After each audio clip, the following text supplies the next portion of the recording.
Today I will be sharing 5 of my all-time favorite recipes using a simple box of cake mix. All of these recipes are very easy to make, but they taste so extravagant. You're going to be surprised. Let's get to my kitchen and let's start cooking. We have to start today off with these cake mix chocolate chip M&M cookies. They are so good. Into this big bowl, I added 1 box of yellow cake mix right in there. You could use any brand of cake mix that you like. Then I added in a 1/2 cup of vegetable oil along with 2 eggs. I'm going to stir this around super duper well until all of the ingredients are combined. You could also use like an electric hand mixer if you'd like. Next, I added in a 1/2 cup of mini semi-sweet chocolate chips and a 1/2 cup of M&Ms. Go ahead and fold the M&Ms and chocolate chips in until they are super well incorporated, just like this. Now over to my sheet pan, or you could use a cookie tray, whatever you prefer. I did line mine with parchment paper for easy cleanup. Just scoop some of that cookie dough mix onto your sheet pan, just like this. Bake these in a preheated oven to 350 degrees for about 12 minutes. These cookies are so good and they're so fun.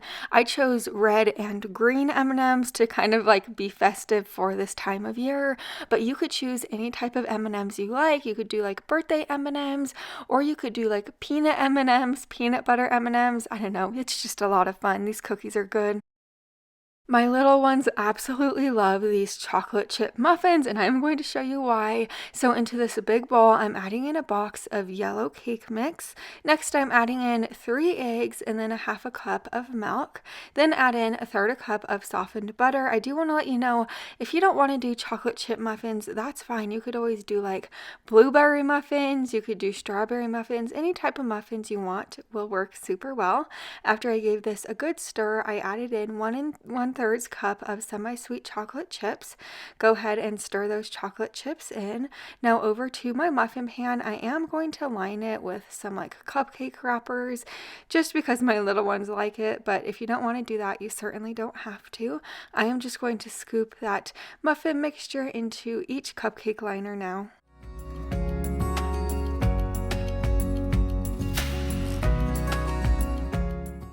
This is optional, but you could sprinkle a little bit of sugar over the top. That will really make these muffins extra pretty in the end, and it will kind of give them like a crunch on the top. But bake this in a preheated oven to 350 degrees for about 20 minutes. Here they are out of the oven. These are so easy to make, and like I said before, you can make these with blueberries if you want to make blueberry muffins instead. This is just a super delicious, easy muffin recipe. You really need to try it.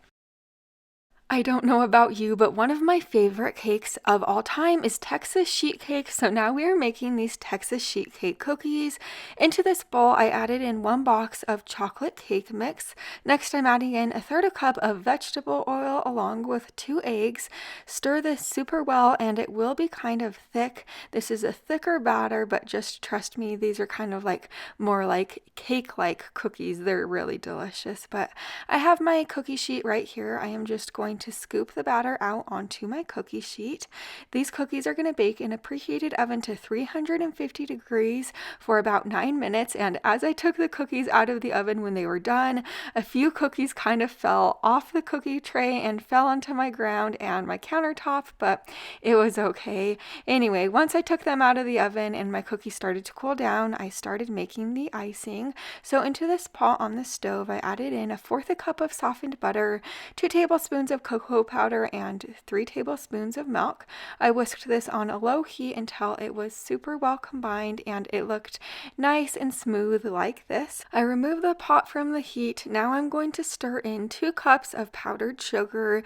You want to stir the powdered sugar in 1 cup at a time, just so it doesn't become clumpy in your pot. So just stir the powdered sugar in, and once it is smooth, you are just going to drizzle this icing over the top of your cookies, and then you're going to let the icing cool down before you can eat them.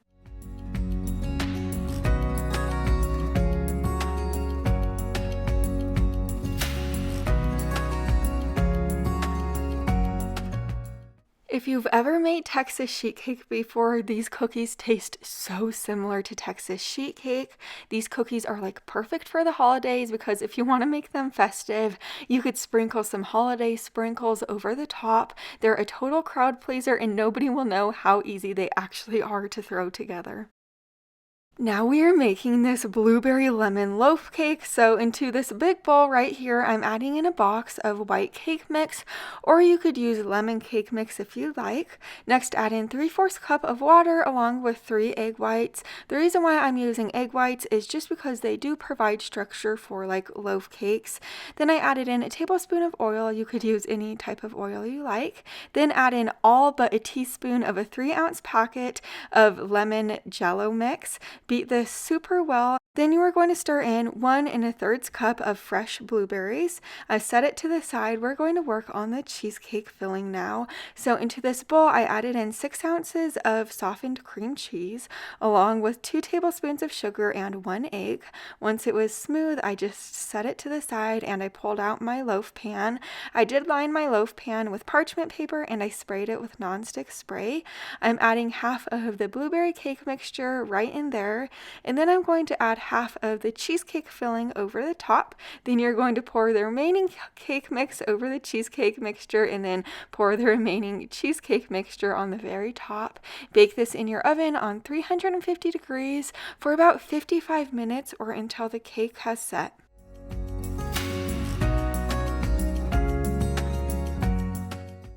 Now that it's out of the oven, I am going to be making the icing for on top. So first I'm adding in a cup of powdered sugar into this bowl, along with the remaining amount of the Jello packet, and then about 1/2 tablespoon of lemon juice. Give this a really good stir, and if yours isn't like a glaze like this, you could add in a little bit of milk until it turns into a glaze. But now I'm just sprinkling on fresh blueberries to make it look nice, and then I just added the glaze on top, and then you could enjoy your loaf cake.